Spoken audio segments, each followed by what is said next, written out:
Hola, ¿qué tal? Bienvenidos a esta sesión plenaria del Nodo de Comunicación del Congreso Internacional Nodos del Conocimiento. Es para mí un placer dar la bienvenida a nuestra invitada especial de este nodo, la doctora Elba Díaz Cerveró. Ella es egresada del CEU en Madrid, pero ahora orgullosamente es profesora de la Universidad Panamericana en mi querido país, en México, en la sede de Guadalajara. ¿Qué tal, Elba? Un placer saludarte y gracias por la invitación, aceptar la Muchas, invitación. muchas gracias a vosotros. El placer es mío. Un gusto estar aquí con Pues vosotros. te hemos invitado para que nos hables de un tema en el que te has vuelto de repente especialista. Yo me leí con mucha avidez el libro México lindo y herido, que lo tenéis aquí publicado en Tirán lo Blanc. Luego lo recomendaremos porque me parece muy interesante que la audiencia lo conozca. Y se trata un tema crucial, un tema de especial relevancia como es el periodismo y el crimen organizado desde la mirada de quienes informan. Te hemos invitado por tu libro, pero te hemos invitado también por la trayectoria que tienes y por cumplir esta característica tan importante ahora en el siglo XXI de estar trabajando la comunicación de varias partes del globo, desde varios ámbitos, desde varias perspectivas. Entonces, si te parece, vamos a empezar de lleno, no perdemos nada el tiempo y empezamos a hablar de México lindo y herido. Y te quiero preguntar cuál fue la motivación para lanzarte a esta aventura o para emprender esta aventura, como fue la entrevista a una serie de periodistas que se dedican a tratar o a cubrir el crimen organizado en México. Sí, pues la verdad es que esta aventura comenzó tiempo antes cuando llegué a México. Empecé a estudiar cómo era la representación en los medios de comunicación de los criminales. Y así, en concreto, estuve investigando cómo había sido la fuga, la cobertura periodística de la fuga, la recaptura y la extradición del Chapo Guzmán. Y sobre eso, en el año 2018, hace ya 5 años, publiqué este otro libro. Bueno, aquí no lo veis, pero se titula Al otro lado del túnel.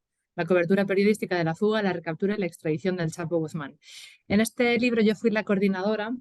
Hubo otros profesores que me ayudaron sobre todo con el contexto mexicano, del que no era yo tan experta, y nos pusimos a analizar justamente esos tres hechos cruciales en la prensa nacional mexicana.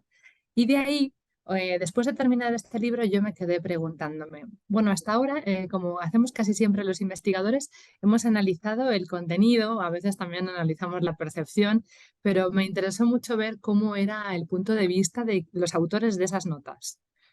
Y sobre todo esta idea me llegó en 2017 porque ese año hasta el momento había sido el más mortífero para el gremio periodístico en México, que por si no lo sabéis, pues es el país con mayor número de muertos en este gremio en el mundo. Es decir, es el país más peligroso para ejercer el periodismo en el mundo, sobre todo en los países donde no hay guerra, como México. Entonces, la verdad es que mi idea era, por una parte, entrevistarme con editores de los periódicos nacionales, de donde procedían las notas que había analizado antes para este otro libro, y por otro lado, el segundo objetivo era entrevistarme con periodistas donde había muerto un reportero el año anterior, es decir, ese 2017. Quería entrevistarme con sus compañeros, con sus jefes, para ver cuál era su perspectiva al respecto de esta profesión. Qué duro, ¿no? Me pareció un Sí, tema muy a duro. tratar muy duro. Entonces, esos fueron los criterios de selección de los periodistas a los que abordaste, de los periodistas a los que elegiste. Sí, y en total fueron 24. Lo que pasa es que, claro, para el libro he tenido que hacer una selección de 11 porque pues esto no era un libro, ¿no? Que tiene que ser más o menos divulgativo, no podía ser una tesis doctoral y entonces tuve que priorizar algunas entrevistas sobre otras, no porque las otras no fueran interesantes, pero claro, no se puede publicar todo, ¿no? En la vida, todo lo que uno hace. Claro, pero te Pero sí. contestaron los 24, tienes las 24 entrevistas. Sí, sí, sí. Sí, de hecho, Mm, los artículos que publico sobre este tema sí analizan las 24 entrevistas. Por sí. ejemplo, si me dedico a ver cuáles son los protocolos que ellos siguen, pues de alguna manera pues, se publican en revistas científicas los datos sobre las respuestas de todos ellos al respecto de ese tema.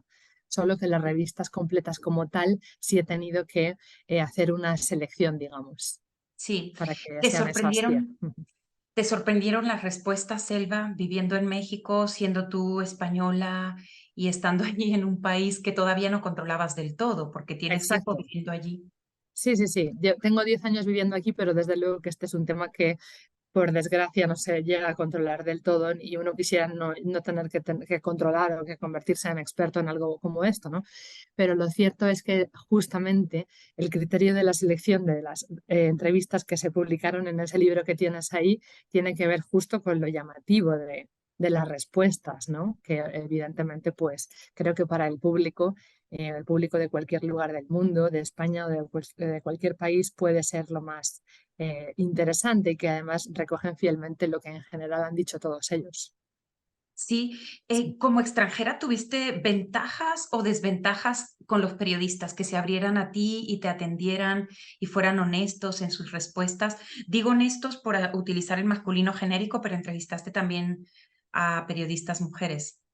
Exacto, sí. Fíjate que la verdad ha sido muy interesante y muy buena la recepción que ha tenido el libro y que ha tenido el trabajo de campo, es decir, que ellos me han recibido con toda la amabilidad del mundo y además, obviamente, por su profesión de periodistas, son personas que están muy instruidas y saben mucho sobre temas como, por ejemplo, el terrorismo. Por eso, en alguna entrevista, recuerdo, por ejemplo, en el caso de Guerrero, del corresponsal de periodista en Guerrero, él, como yo había estudiado antes el tema del terrorismo de ETA, de alguna manera en la entrevista él me mencionaba mucho este aspecto para tratar de tal vez comparar las coberturas. Y por lo tanto, no solo es que fueron muy amables conmigo, creo que se sorprenden del hecho de que un académico se decante por este tema, sino que además también son muy buenos para poder compartir e incluso debatir y discutir temas en los que no siempre tenemos por qué estar pues de acuerdo, ¿no? Entonces creo que esa parte es muy enriquecedora, el hecho de que ellos sean periodistas que estén tan informados sobre temas similares. Creo que Sí, eso ayuda mucho al desarrollo de las entrevistas también. sí, yo vi que alguno de los entrevistados tenía conocimiento también de la situación en España y intentaba establecer paralelismos, México y España, que es muy complicado Exacto. establecerlos. Sí, exacto. Hay muchos de ellos también han estudiado, por ejemplo, el máster del país o tienen algunos estudios de maestría, de máster en España. Entonces, eso pues obviamente nos abre las puertas a un mejor diálogo, a un diálogo muy enriquecedor porque hay puntos en común. Y claro, aunque uno trate siempre de situarse en el lugar del investigador y no de alguna manera involucrarse en la entrevista, como son entrevistas cualitativas que duran hasta 4 horas, pues es difícil abstraerse a este componente humano y también eso es lo que hace que fluya la conversación, si no muy difícilmente podríamos llegar a este clima, ¿no? de confianza, sobre todo cuando te están compartiendo vivencias tan profundas. Sí, me llamó la atención que en algunas de las entrevistas, algunos de los periodistas admiten implicarse casi al grado de militancia, no como un desempeño profesional, sino que hay un punto de vocación innegable en el ejercicio de este tipo de periodismo y creo que tú lo preguntaste también. Sí, yo lo llego a llamar romanticismo, es decir, son unos románticos de su trabajo y hasta les llego a preguntar, sinceramente, siendo yo también periodista y siendo también una enamorada de la profesión, pero yo les llego a preguntar si realmente vale la pena todo esto, sufrir tanto por una profesión, a menudo o muchas veces desagradecida, ¿no? Otras veces precaria en cuanto a los salarios y cómo yo, ¿de verdad vale la pena todo esto? Y ellos, la verdad es que siempre contestan que sí, gracias a una de sus investigaciones, algún político corrupto o algún criminal puede ir a prisión y ellos se dan por satisfechos. O sea que realmente este servicio público y este contrapoder que supone el periodismo se cumple al 100% en los casos de los periodistas con los que yo me he entrevistado, la verdad. Sobre todo el tema del salario es terrible. Cuando llegas a leer en las entrevistas lo que gana un periodista en una zona de riesgo en Veracruz, o lo que percibe como sueldo un periodista en una zona de riesgo de Sinaloa, del noroeste de México, de estas partes donde realmente arriesgan muchísimo y trabajan casi con uñas y dientes, te comentaban. Sí, es correcto y además ese tipo de salarios tan bajos, tan precarios, contribuyen de alguna manera a que otros muchos periodistas no tan, probablemente con no tanta vocación, vamos a llamarlo así, pues se dejen comprar y sean obviamente pues quienes son cooptados, no sé si por los criminales, pero sí por cualquiera que necesite un favor y les importa muy poco, ¿no? Es fácil comprarlos, la verdad. Sí, a mí el tema del salario fue una cosa que me sorprendió cuando respondieron. Yo sabía que ganan poquito dinero, que el periodismo no está bien pagado en México, pero no sabía que era tan bajo el sueldo que podía llegar a ganar un periodista, un redactor en la parte de riesgo de México. ¿Qué fue lo que más te sorprendió a ti en las entrevistas? Aparte de este tema, ¿cuáles fueron las cosas que te impactaron que no te esperabas? Ujú. Algo que me impactó muchísimo, ya que ya me había centrado tanto en los criminales en sí mismos, me impactó mucho el hecho de que casi todos ellos coincidieran a la hora de establecer que los principales criminales no son los delincuentes que conocemos, los narcotraficantes, con su nombre y su apodo como el Chapo, ¿no? Que es tan conocido y no importa citarlo porque es algo tan frecuente que todo el mundo sabe que, que no fueran ellos, sino los políticos.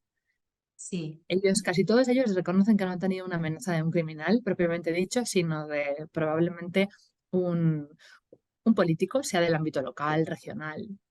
Y entonces eso sí me hizo, pues me llamó muchísimo la atención porque evidentemente, claro, por eso se llama crimen organizado, porque desde luego están en connivencia total los políticos con su brazo ejecutor, que son los criminales. sí. Eso me llama mucho la atención porque eso también contribuye a que tengamos un país con tan alta impunidad. La impunidad en el caso del gremio periodístico roza el 100%, se sitúa en torno al 99,7% de los crímenes que quedan sin resolver, los crímenes contra periodistas en México. Y cuando se resuelven en el otro 0,03%, resulta que solamente encuentran al asesino material, al autor material del asesinato, no al asesinato, perdón, al autor intelectual, como es el caso de Miroslava Brecht, como es el caso de Javier Valdez. Sí. Entonces, esta parte me parece tremenda y probablemente fueron las dos cosas que más me llamaron la atención. Sí, ¿tuvo algo que ver el asesinato de Miroslava y de Javier Valdés en tu decisión de investigar este tema? ¿Te impactaron de alguna manera estos dos que fueron tan mediáticos, que los conocimos a nivel internacional? Sí, sí, porque pasaba el año 2017 y se produjeron estos dos asesinatos y junto con ellos otros 11, si mal no recuerdo, y entonces ese año fue tan mortífero que yo dije, bueno, yo quiero ver qué está pasando en los medios donde han asesinado a estas personas. Cómo cambian las cosas después de que suceda esto. Por ejemplo, en la entrevista con Ismael Bojórquez, que es el director de Río 12, él era socio, compañero y amigo de Javier Valdez. Y claro, cuando yo llego a entrevistarme con él un año más tarde del asesinato en 2018, él me cuenta el cambio radical que había sufrido no solamente la operativa del semanario de Río 12, sino su propia vida, en un lugar que al final pues no es tan grande, ¿no? Como Culiacán Sí. y Sinaloa. Y entonces la verdad es que todo esto es tan impactante que necesitaríamos todavía más tiempo para convivir con ellos, incluso en un tiempo mayor al que tiene la entrevista. Pero desde luego que esas horas que pasé con ellos, porque además, obviamente, como yo me desplazaba hasta esos estados, pues ellos después compartían más tiempo conmigo. Así que hay una parte que no está publicada en la entrevista que forma parte de una convivencia en la que ellos, además, de una manera muy generosa, me invitaban a conocer su entorno más cercano, su ciudad, su estado, su día a día y ese acompañamiento, la verdad es que es algo que no tiene precio. Claro, ¿te cambió al recorrer el país de un punto a otro, persiguiendo esas historias y persiguiendo estas entrevistas? ¿Te cambió la percepción que tenías de México, del periodismo y del crimen organizado?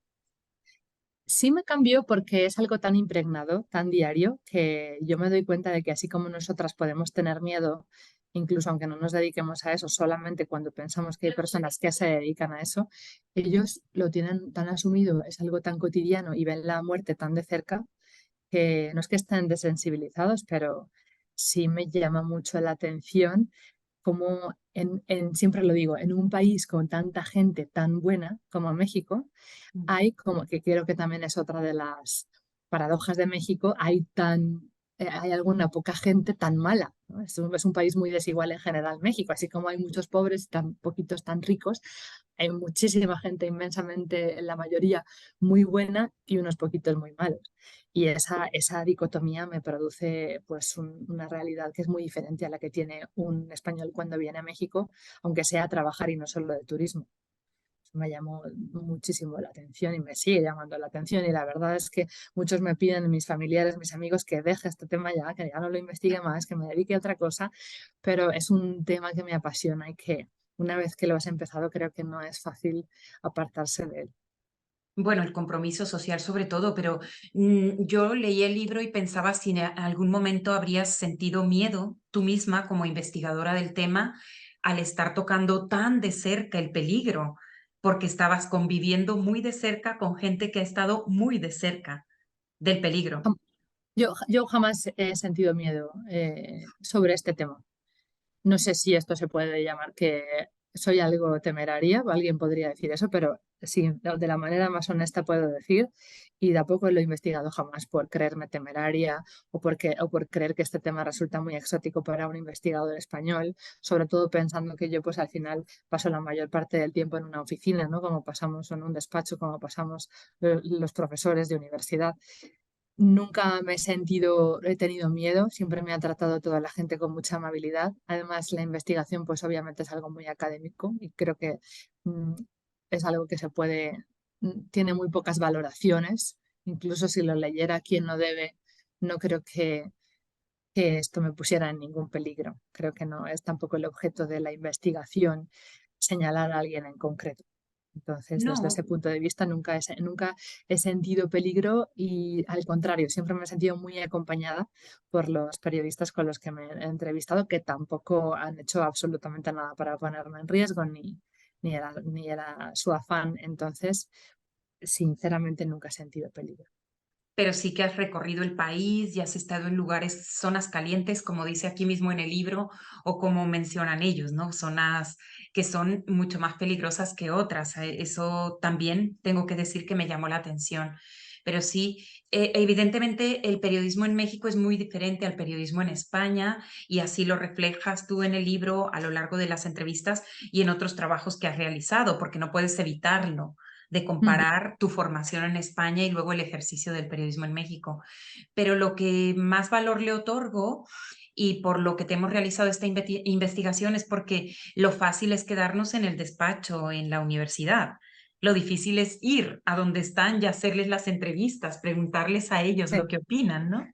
Claro, justo ese es el componente de novedad que tenía el libro, ¿no? El hecho de que nadie se haya preguntado por el punto de vista de quienes informan. Sí. Y eso no sé si a veces tiene que ver con que la gente aquí en México otorga poca credibilidad al periodismo, y por eso en alguna otra plática como esta en la que me han preguntado, sinceramente yo siempre he querido revertir esa situación. Creo que es injusto que los periodistas, alguno habrá sí, pero es injusto creo que los periodistas que se dedican a esto carezcan de la credibilidad suficiente, porque justo porque son tan románticos, tan vocacionales y tan poco apegados a lo económico, creo que, o tan desinteresados podríamos decir que son, justo por eso creo que merecen que les devolvamos un poquito de esa credibilidad perdida y les pongamos por una vez en su vida, probablemente la única vez, como protagonistas. Sí, porque lo Entonces, fácil para nosotros como investigadores de comunicación es hacer análisis de contenido, análisis de discurso, ver lo que está publicado, contar las palabras y así analizar es. lo que se publica, ¿no? Pero lo difícil es ir y preguntar. Pero bueno, hablas de credibilidad, pero tú entrevistas a gente que tiene mucha credibilidad en México, es decir, entrevistas a gente que es muy reconocida en el ámbito, en el periodismo y que es una institución como Pepe Rebeles, ¿no? Así es, sí, sí, sí, justamente. De hecho, fíjate que vamos a presentar el libro en la FIL y me lo va a presentar él. Así Ah, que, qué desde bueno, luego, qué eso es bien. un regalo de estos que te da la vida, ¿no? Creo que este libro y el trabajo de campo que suponen las entrevistas es algo así como un regalo. Creo que los profesores debemos salir mucho más del despacho y ver la realidad con nuestros propios ojos, y sobre todo preguntarle esa realidad a quienes la ven con sus propios ojos, que es lo que supone este trabajo. Y bueno, la verdad es que si estuviera en mi mano, estaría dispuesta a hacer otra investigación parecida a esta en cuanto me fuera posible. Sí, contribuir de esta manera desde la academia al desarrollo del periodismo en la vida real, señalar desde la vida académica que a lo mejor es un poco nuestra razón de ser, ¿no? Lo que está ocurriendo en la calle, lo que está ocurriendo en la vida real. Sí, claro, sí, aquí además, como tú decías, pues por una parte el análisis de contenido, lo de contar las palabras, las 779 noticias sobre la fuga, en total 2000 noticias para el otro libro basado en un análisis de contenido, pero bueno, pero ese contenido ¿quién lo ha hecho? Lo ha hecho un ser humano, el periodismo al final es una profesión pues muy, muy humana y por lo tanto creo que conviene de vez en cuando pararse a pensar y hablar con estos colegas, que al fin y al cabo son colegas, aunque nosotras hayamos pues decidido otra vía, ¿no? Sí, Entonces creo pues me que gustaría ir cerrando con unas conclusiones sobre periodismo, crimen organizado y con este tema al que titulaste México lindo y herido. No sé si quieres hacerle créditos a la portada que es tan bonita, darle bueno, de créditos a verdad quien te lo es que hizo. lo primero, el título se lo debo en gran parte a Pepe Rebeles, precisamente, porque gracias a él lo contacté en la Ciudad de México, él me puso en contacto con otras de las periodistas como Patti Mayorga, por ejemplo, y Adriana Esquivel, que las dos están en el libro. Y él, en una de las reuniones que tuvimos, una de las veces en las que nos vimos, me regaló un libro suyo y lo dedicó con algo parecido a Bienvenida a mi país, a este México lindo y herido. Así me lo dedico y entonces yo cuando tuve esa portada que la diseñó la propia editorial, pero ese fue el primer diseño y el primer diseño ya me encantó. Entonces Sí, se lo hice llegar enseguida, digo, este libro te lo dedico a ti el primero, así se lo hice llegar a Pepe. Y te lo hago llegar a ti el primero porque fuiste el que me dio la idea para el título, así que te lo agradeceré siempre. Y así fue como se lo envié y también lo invité a la presentación del libro, entonces nos veremos en unas semanas en la FIL. qué bien. Y pues Pues ese es es un el título diseño de la portada. precioso, Eva. Pues Sí, muchísimas gracias, te lo agradezco y bueno, sobre todo te doy las gracias por el hecho de que lo hayas leído con tanta atención y me hayas preguntado cosas que obviamente se nota que lo has leído punto por punto y con muchísimo cariño, se nota y te sí, lo agradezco bueno, mucho. compartimos tú y yo varias cosas, que somos doctoras en comunicación y que estamos intercambiadas. Yo estoy en España, pero soy mexicana, tú eres española, estás en México y siempre vamos convergiendo en este interés por el periodismo, por la comunicación, esta pasión por el periodismo, por la comunicación. ¿Crees que pudieras establecer unas conclusiones o quizá una perspectiva de futuro en este tema de periodismo y crimen organizado en México? Sí, diría una idea muy breve y es que creo que para que este asunto, que al final a mí lo que me interesa es, más allá de como investigadora, como ciudadana, me interesa que algún día esto vea el final. Me gustaría que tener una sociedad, vivir en una sociedad más justa donde no matan a 15 periodistas al año o más y que además esos crímenes quedan impunes. Y por lo tanto creo que todo esto pasa por el hecho de que haya mayor revisión internacional al respecto de la justicia y que obviamente no haya una impunidad cercana al 100% y que quienes cometen este tipo de delitos sepan que lo van a pagar. Creo que el día en que eso cambie podremos ver el final de esta violencia sin control contra los periodistas mexicanos. De otra manera, son personas que están demasiado expuestos, son profesionales que no, nadie se lo merece, pero que ellos desde luego están trabajando justamente por una sociedad mejor y son las últimas personas que deberían sufrir todo lo que sufren por creer justamente en eso, en una sociedad mejor, en un mundo mejor, más justo. Así que creo que desde todo el mundo deberíamos verlos, no solamente desde el mundo académico, desde el mundo de las publicaciones científicas, que se ve como algo muy exótico. Creo que desde el punto de vista jurídico incluso se debería ver internacionalmente con una mayor seriedad para que se haga algo para que esto termine en algún punto. No puede ser que sufran así estas personas en un país en el que además no hay guerra, es un país democrático y no tiene por qué pasar esto. Claro, el periodismo como una actividad tan noble y como la base fundamental para la democracia, no puede ser tratado de esa manera, ¿no? Claro, El, sobre todo en un país donde se supone que sí hay democracia, aunque tengan sus problemas, pero no estamos en Siria o en un país en guerra, ¿no? Estamos en México, es un país muy querido, además yo te podría apostar que incluso es el pueblo del país latinoamericano más querido en el mundo. No he visto un pueblo más querido en el mundo que México, donde vayas, es algo increíble y por lo tanto debemos también, les debemos algo a esos periodistas que hacen tanto por tan poco para luchar por algo tan grandioso como tú dices, que es la consolidación de la democracia. claro, la libertad de expresión como la base de la democracia, ¿no? Y bueno, no hay libertad de expresión cuando no tienes suficiente dinero para comer o cuando no tienes Exacto. suficiente dinero para ponerle gasolina al coche en el que vas a ir a entrevistar a tus fuentes. Ese tipo de Así es. cosas que denuncian los entrevistados, ¿no? De decir que no tienen ni siquiera recursos para ponerle gasolina al coche para ir a entrevistar. Pero bueno, Sí, y ni siquiera recursos de seguridad como para poder evitar que los asesinen hasta ese grado. Es decir, que antes, ellos hablan mucho de que antes era plata o plomo. Es decir, sí, o te pago o te mato, pero es que ahora es o lo haces o te mato. Entonces eso es ya ni algo siquiera plata. tremendo. Ya no ya han quitado la plata de la ecuación porque se dan cuenta de que el plomo tiene mucho poder y muy pocas repercusiones. Detonarlo. Sí, bueno, cuando no hay consecuencias, pues puedes hacerlo. Sobre todo, se ve como también me ha llamado la atención, y perdón que te pedí conclusiones y sigo para adelante porque no puedo dejar de hacerlo, Tú no te preocupes, que, para eso estamos. que me llamó la atención que la falta de protocolos de seguridad cuando hay alguna amenaza o cuando hay alguna señal de que hay un peligro sobre un periodista, ¿no?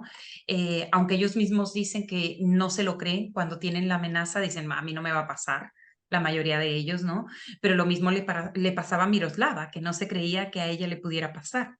Hasta que le pasó. Hasta que le pasó, Sí. afortunadamente, Patti Mayorga ha podido tomar precauciones y estar fuera de su ciudad, fuera de Chihuahua, fuera de su tierra, para protegerse, ¿no? Pero hombre, el ejercicio de una profesión como es el periodismo, tratarla de esta manera, pues me parece a mí que algo está fallando por los gobiernos, por los políticos, también por las empresas periodísticas, quizá, y las organizaciones de la sociedad civil, es decir, un Sí, problema todos quizás no tenemos es el un poco gobierno. de culpa. Todos tenemos un poco de culpa porque recuerdo en un estudio eh, era una alumna de maestría que estaba haciendo su trabajo sobre este tema y sobre la percepción ciudadana. Y en alguno de los puntos establecía que a la ciudadanía no le importaba que le pasaran estas cosas a a los periodistas, como casi como que se lo merecían, decían. Entonces, sí, claro, si llegamos a este punto, pues de pensar así, ¿qué nos queda? Hay una falta de empatía total, brutal. Antes yo reclamaba que el resto del mundo ponga los ojos sobre México en este punto, pero si ni siquiera nuestros propios conciudadanos, que son nuestros vecinos, son capaces de hacer algo, o por lo menos de sensibilizarse con esta realidad, pues, ¿qué nos queda? Es algo tremendo y creo que eso tenemos que empezar a revertirlo. No sé muy bien cómo, la verdad, pero lo que está claro es que no podemos seguir haciendo como si no pasara nada. Pero no sabes muy bien cómo, pero estás en el camino y estás aportando tu granito de arena con estos trabajos. Muchísimas gracias, Elba, por tu compromiso con el periodismo, por tu compromiso con México, Muchas por tu gracias a ti. compromiso con la academia. Muchas gracias a ti. Tienes un país que me encanta y no sabes lo afortunada que eres. Y tú Así también, que, tienes un país que me encanta. pues lo mismo digo, Gracias. ojalá lo vamos a encontrar pronto en persona. Sí, gracias. Gracias, te mando un abrazo para todos. Hasta pronto. Abrazo.